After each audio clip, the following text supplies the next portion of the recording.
Now we come to the 6th chapter of Srimad Bhagavad Gita. And the 6th chapter begins with an endearing remark by Lord Krishna. He says that one does not become a yogi by leaving work, by escaping, by running away. No one becomes a yogi. No one becomes a sannyasi. Proper duty and detachment, this is sannyas. It has huge implications. It means that a worldly person can be a sage. A person deep into worldly activities can be a sannyasi, because yoga is a state of mind. It is not that one can become a perfect yogi in one day. It's not that.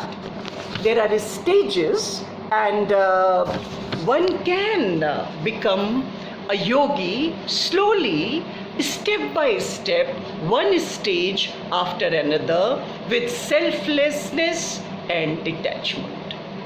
Then he describes the nature of mind. Man kya hai? Mind is both a friend and a foe. Mind is our buddy, mind is our enemy. It depends on how we use it, elevatingly or degradingly. Mind is a friend when under control. Mind is an enemy when out of control. That is the nature of mind. And a yogi, a sannyasi, a sage experiences all things equally. For him, a precious jewel or an ordinary thing is the same. And then Lord Krishna goes on to describe the ideal seat, the physical seat of a yogi. It should be a little elevated, and how he should sit for self-purification, concentration, with focus on God. He describes the physical, the actual, the material position of a yogi.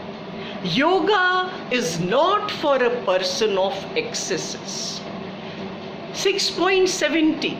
This shlok is so relevant. It is so dear to me. It is applicable in all situations in life.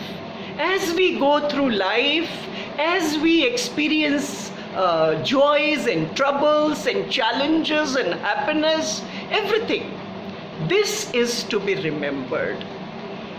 Yuktahar viharasya, yukta cheshthasya karmasu, yukta swapnanava bodhasya, yogo bhavati dukkha.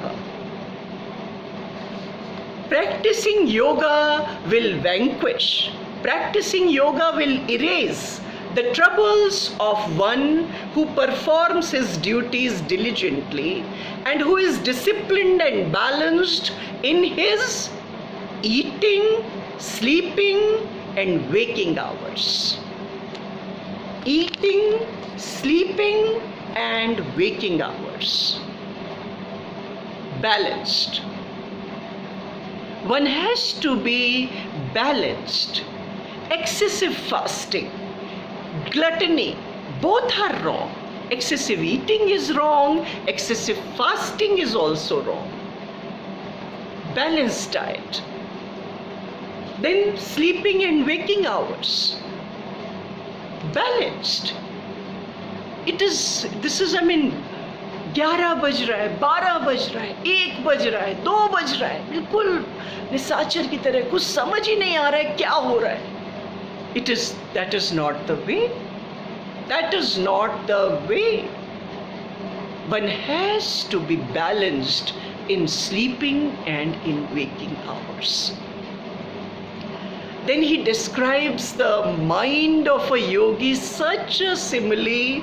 He says that the mind of a yogi is like the flame of a diya burning at a windless place. जहाँ हवा नहीं चल रही हो और दिया जल रहा हो, वो जो लौ है वो योगी का मन है, वो उसका दिमाग है, ऐसा उसका स्थिर चरित्र है, स्थिर भाव है. That is how he describes the mind of a yogi. Yoga is the ultimate shelter. Yoga is the ultimate protector. Nothing worries a yogi.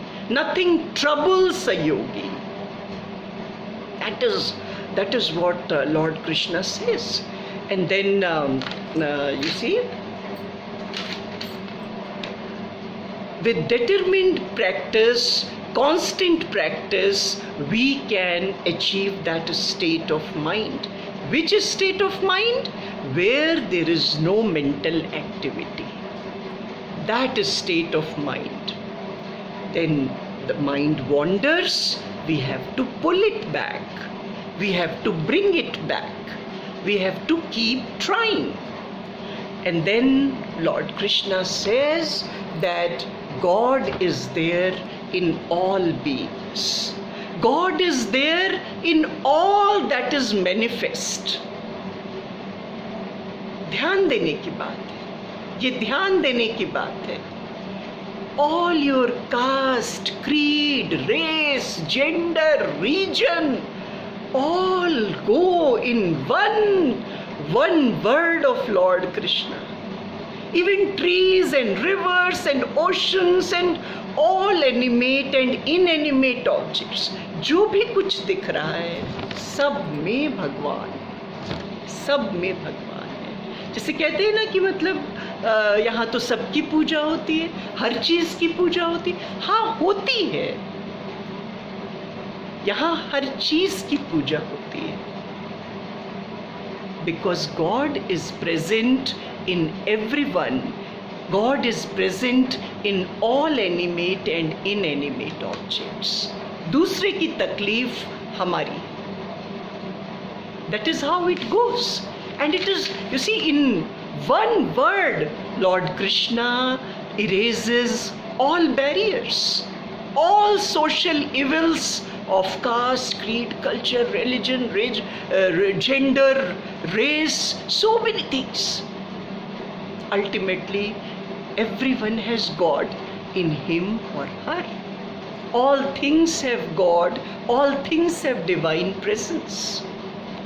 Then Arjun keeps on asking all types of very, innocent questions. And he says that the mind is unstable, it keeps moving, and you can fix wind, but you cannot fix mind. It is very difficult. So Lord Krishna says, yes, it is difficult. It is difficult to control mind.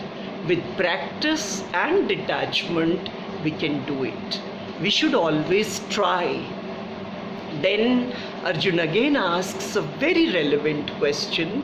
He says that a person who has faith, a person who has a pure heart, a person who believes in God, but he is not proficient in yogic sciences, he is not proficient in the yogic science of mind control, what will happen to that person?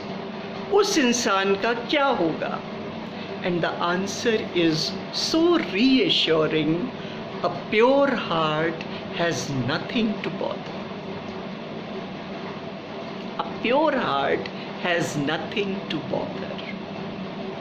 We may try to go on the path of yoga one step at a time. We should try. That is the ideal. But there is nothing to worry if a person has faith, if a person has love, if a person has devotion.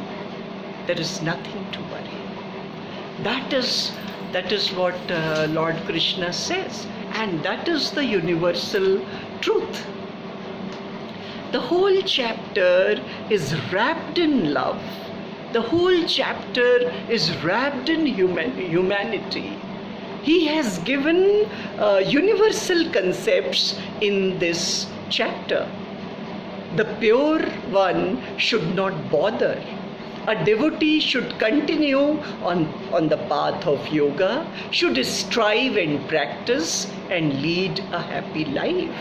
The yogi is superior to the ascetic the scholar and the ritualist. Bilkul. A yogi is superior to the ascetic, the scholar and the ritualist. Therefore, Arjun, be a yogi. Agar kuch banna hai, be a yogi. That is how the chapter comes to an end, that faith, worship, devotion, this is the way to go, and we should keep an eye on the path of yoga. So this is the 6th chapter, and we will continue. Thank you. Thank you so much.